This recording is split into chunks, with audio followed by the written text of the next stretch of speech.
What's up, guys? Welcome back to the channel. It's time to take a look at Dragon Age the Veilguard here on the Steam Deck, and the performance here really varies depending on where you're at. It can get pretty rough. We're going to take a look at a few different areas and settings and FSR XESS and talk about all that. We'll also have some GeForce NOW cloud gaming in the video so we can see how that's running as well to help us out here on the Steam Deck. So let's go ahead and get into it.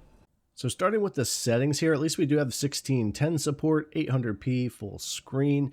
We're not using HDR or anything, though it does look fantastic on the OLED. AMD FSR is what I'm probably going to use in here, but we'll take a look at some more settings in here as well. And then over to our graphics, we're pretty much just going to wind up all low on everything. You could make a few more adjustments, but if I try to bring anything up, performance really does get much worse. There's just a couple of items we can maybe tick off or down one more, but for the most part, this is kind of what I'm stuck with, and it wasn't worth me getting into a bunch of other settings here. So we'll kind of stick with this, get into the upscaling here, starting with FSR.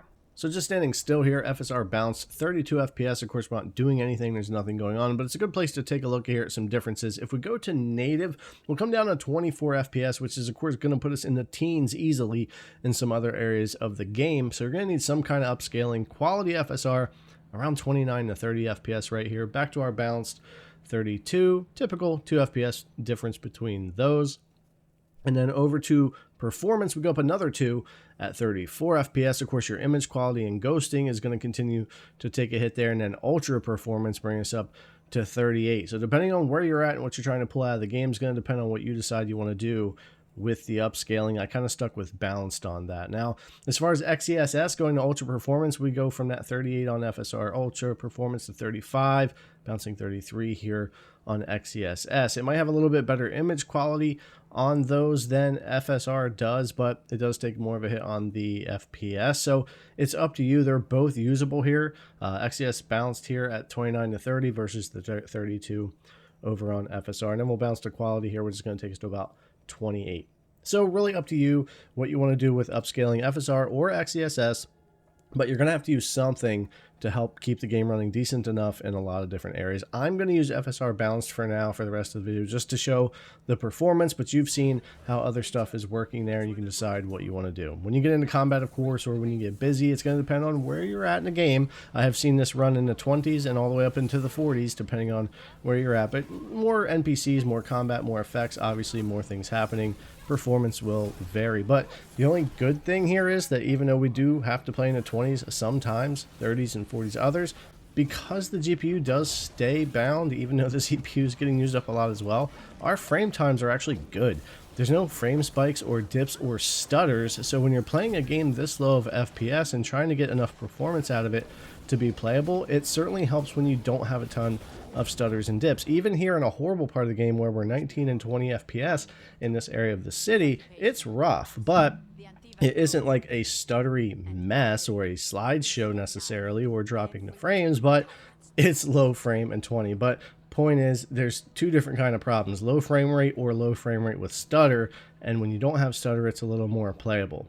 The city areas was one of the worst that I had seen. Most areas in combat so far in my first 4 hours of the game run between 27, 28 FPS all the way up to about 40 to 45 depending on where I'm at. You may want to try a 30 FPS cap to smooth some of this out, but you're still going to experience some dips into the 20s or teens depending on where you're at in the game. And I imagine later on it is going to get worse for performance.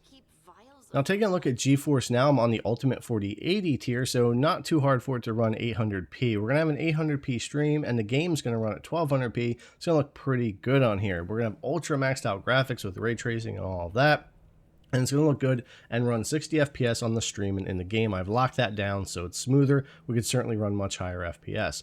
And compared to the local, it is a big difference in graphical quality and even clarity and image quality considering what we have to do to make the game playable on the Steam Deck here. I'm a huge fan of GeForce NOW. If you guys have ever paid attention to me, I used to cover a lot of cloud. I've been bringing some more back to the channel, and I still use it every day. I use cloud gaming from GeForce NOW, Xbox Cloud Gaming, Boosteroid, and all of that. And this works great here on the Steam Deck for games like this that can be really rough. We were about 1920 FPS right here earlier, and we were able to hold about the 60 FPS, and this is with ray tracing, ultra, everything here on GFN, and you can certainly tweak things to your liking or even up the stream resolution and have that kind of downsampled on the 800p Steam Deck. But yeah, ultimately performance for GFN is great. Back to the local Steam Deck here, again, depending on where you're at, is going to depend on what your frame rate's doing and what you consider this game to be as far as playable, but at least it isn't like a stutter fest or dropping a ton of frames and having spikes. It just is very difficult to run here. So see if you guys want to try this out on your Steam Deck or not. I'm going to continue playing through and see how the game is for me. All right, guys, thanks a lot for coming to check out the video. As always, I really appreciate it, and I'll see you in the next one.